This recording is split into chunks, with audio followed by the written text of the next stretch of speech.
Far and wide lay a ruined country, yielding nothing but desolation.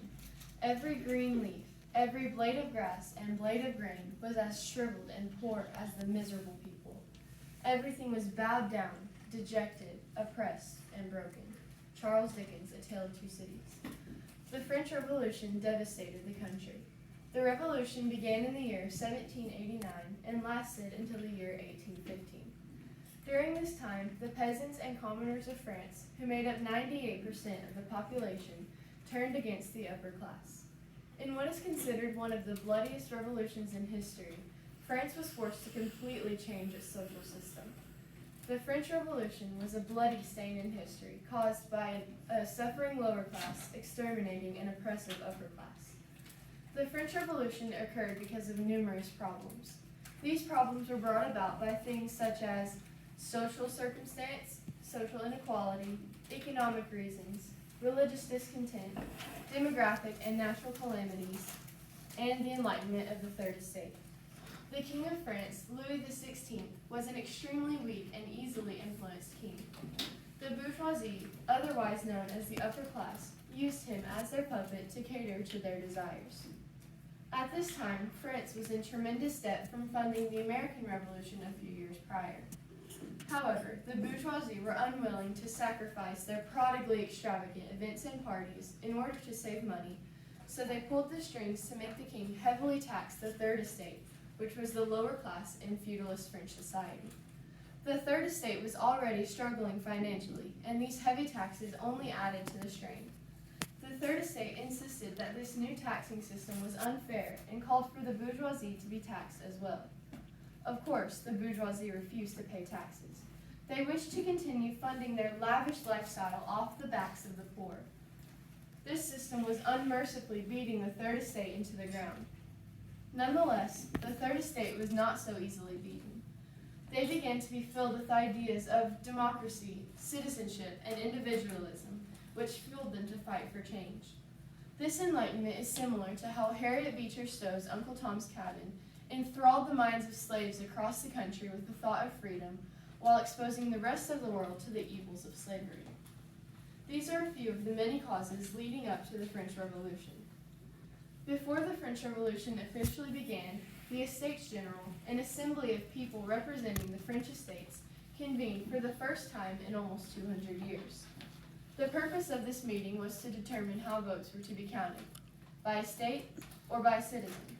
The latter would give the advantage to the Third Estate because the population of the Third Estate massively outweighed the rest of the population of France.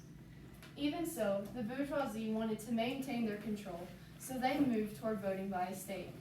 This would give the advantage to the bourgeoisie because the First and Second Estates were always unified against the Third Estate.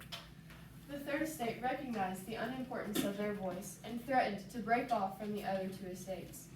Consequently, they formed the National Constituent Assembly, which was exclusively for citizens of the Third Estate. Shortly after this came the Great Fear of July 1789. Peasants and commoners were stricken with panic because they had heard rumors that they were going to be overthrown and exterminated. Thus, they conspired to strike first. On July 14, 1789, the commoners surged up and stormed the Bastille, a symbol of royal tyranny. They killed the guards, freed the prisoners being held captive inside, and set the prison on fire. The bourgeoisie were terrified. They began to create acts that would abolish the feudal regime and restore the rights of an individual citizen. Unfortunately, the king refused to sanction these acts.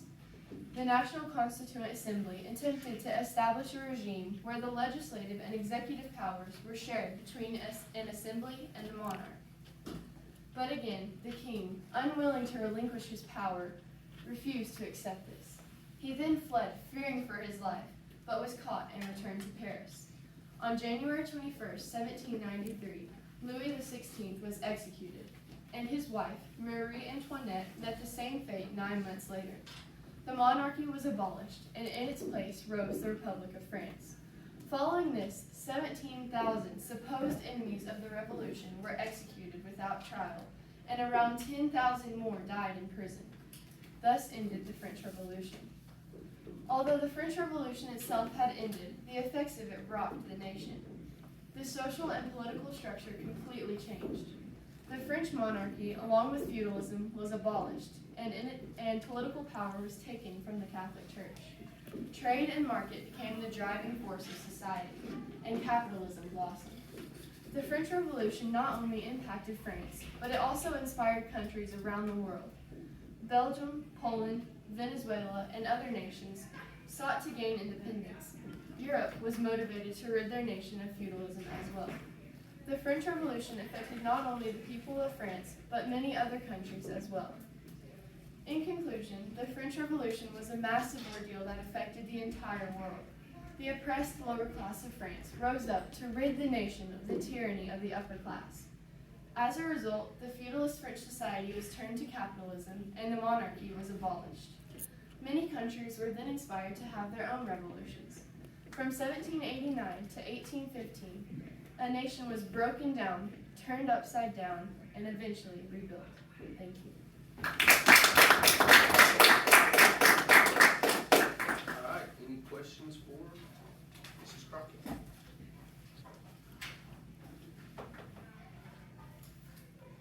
Why do you think that France spreading like revolution around Europe was such a big deal? Well, I think other countries that were okay with their system, their social structure, were kind of thinking things could change, but they were also just accepting it because that's how things were, and that's just how they were used to it. But once they heard about France having a revolution and being able to change something, I think that inspired them to actually do something about their situation and change the normal. I'm going to do just one run, but thank you. All right,